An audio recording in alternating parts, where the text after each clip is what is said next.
Okay. All right. We are at the Conservative Leadership Conference in Reno, Nevada, and we're talking to Shane Cory. Shane is the executive director of the Libertarian Party. Good morning, Shane. How are you doing today? I'm doing great. Thanks for taking the time for the interview. Excellent. Thank you for participating. Now, Shane, have you always been a libertarian, or has there been a political evolution, if you will? Well, I've been asked that question many times, and for most of my life, I've been politically independent. I wasn't a Republican, wasn't a Democrat, wasn't a Libertarian. And for me, it's I've identified with libertarian principles. The more it's an educational process. You don't just become a libertarian overnight in one event. Just, I'm a libertarian. I just woke up this morning and I think I'm going to switch my party registration and join the LP. But it's something that you do, and you take a look at the political parties that are out there. You take a look at the ideology, and it's the deeper you go, the more you learn, the more libertarian you become. And so I began working with the Libertarian Party in 2004. They were a client of mine. I had a media consulting firm, and at the time I really didn't know much about the Libertarian Party. I'd ask friends and they'd say, well, libertarians, they're just pot-smoking Republicans. And I thought, well, I really don't want to identify myself as a pot-smoking Republican. I don't smoke pot. So, right. But I talked to the executive director at the time, Josie Husen, who's a good friend of mine, and he was just a fantastic guy. And I'd met many other libertarians across the nation, and I thought, you know what, these are good people. They're smart people. And what they're telling me and what I'm reading and what I'm learning is really an amazing thing. And so people who get that foot in the door to learn more or have an interest in libertarianism and the Libertarian Party itself, it's like they wipe the fog away from their eyes and they wake up and they realize, man, this is what liberty really means. And so that's something that I'll continue. It's going to be a lifelong thing for me, because there's no going back. That's for sure. Once you've gone libertarian, you can't go back. You'll always be libertarian. Absolutely. Excellent. Now, at Integrity and Service, our primary issue is about the Don't Ask, Don't Tell policy, which of course affects the gays who are serving in the military.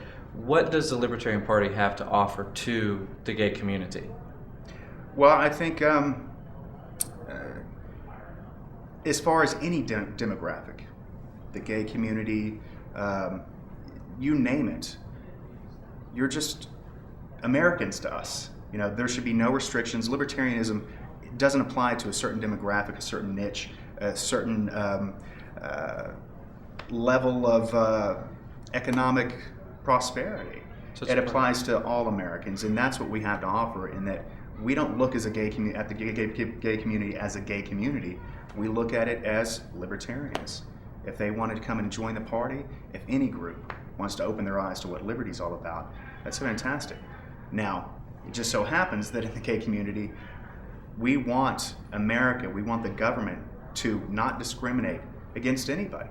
If somebody wants to marry, so be it. The government has no role in marriage whatsoever. If a gay individual wants to serve in the U.S. military, what does that have to do with them carrying out their job, carrying out their mission? Nothing. And that's something that we realize as libertarians. It's something that we want others to realize as well, especially our government. Excellent. Now, I understand that you're a veteran as well. Could you tell us just a little bit about your service? Sure. I joined the Marine Corps in 1992. Did the standard 8-year term, so you have 4 years active, 4 years individual ready reserve. So I got my honorable discharge in 2000, and I was a 4421 while I was in, so I was legal services specialist. Okay. Did my training in California and in North Carolina, and ended up at Headquarters Marine Corps working for the Staff Judge Advocate's Office. So I dealt with officer misconduct anytime there was even an allegation of misconduct against an officer, a Marine Corps officer, or even a Navy officer stationed on a Marine Corps base. Okay. It was reported to me once a month, and I had to take it up to the Commandant. And as part of that job, that's where I really got engaged in politics, because I saw these good officers who had great integrity, they did their jobs well, and they were being basically put in the brig for things that our commander-in-chief was committing, with adultery or fraternization. And so for me, it was something that, they made a mistake in their lives, as far as whether or not they're married, whether or not they're fraternizing, which is not acceptable in the military. Right. But they were actually going to the brig while Bill Clinton at the time was hiding in the White House. So that's something that really kind of motivated me and angered me. Right. Excellent. One of the things that you mentioned there was you talked about integrity. Mm-hmm. And integrity in service, of course, integrity is one of our core values, Sure. along with freedom and responsibility. What does integrity mean to you personally? Well, I think integrity is everything to me personally. You can be a murderer, you can be a rapist, you can be a number of things, but if you have integrity, that's the core basis of living a good life, being responsible in your community, be responsible to your family. Right. It's something that if you have that core value, well, you don't become a murderer, you don't become a racist, you don't Right. become a rapist, you don't do anything. It's just, integrity is everything, and it's everything to me. So I since I was a child, I lived my life by that. It's very, very important to me. Excellent. Excellent. Now, another question. In the Congress right now, sitting on the desk at the Armed Services Committee, Mm-hmm. they have a bill called the Military Readiness Enhancement Act, Sure. which essentially does away with Don't Ask, Don't Tell. Now, I know we don't have enough time to sit and discuss the details of it, but do you think that libertarians should investigate what MREA, or the Military Readiness Enhancement Act, is, and even encourage them to contact their congressman about that? Absolutely. If it ends the Don't Ask, Don't Tell policy. Right. Absolutely. The Don't Ask, Don't Tell policy is something that in itself lacks integrity.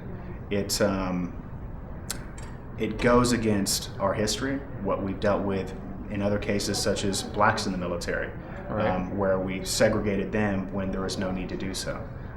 And we're in that same thing where Don't Ask, Don't Tell creates that silent segregation, and it leads to many more problems, and it leads to individuals who have to abide by the Don't Ask, Don't Tell policy to lack integrity in their own personal lives by hiding who they are.